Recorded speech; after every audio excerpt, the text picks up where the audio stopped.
I'm a little bit worried about Nicola Sturgeon. I remember a while ago I was invited to go up to Edinburgh and to meet Nicola Sturgeon. I didn't, in fact, do it, but I've always regretted not doing it. But now maybe it's going to be impossible because she probably wouldn't remember that a meeting was taking place.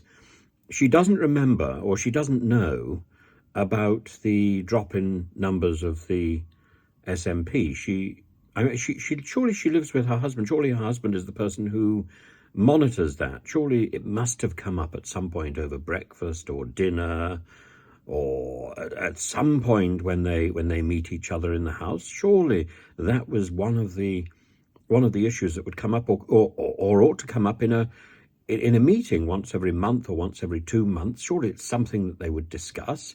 Didn't she know? Well, she says it didn't come up. Maybe it was something that she looked at once a year. Once a year? Well, okay. But she didn't also know about any sort of financial questions. There's been a few eyebrows raised about apparent irregularities. She didn't know anything about that.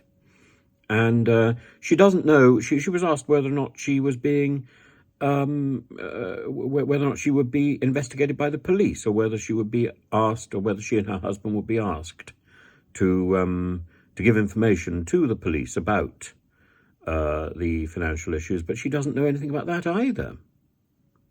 So it does seem extraordinary that Nicola Sturgeon, who until a few weeks ago was one of the most powerful politicians in Britain, is suddenly flawed with a memory loss, and at the same time, her sister has decided she's going to vote Conservative.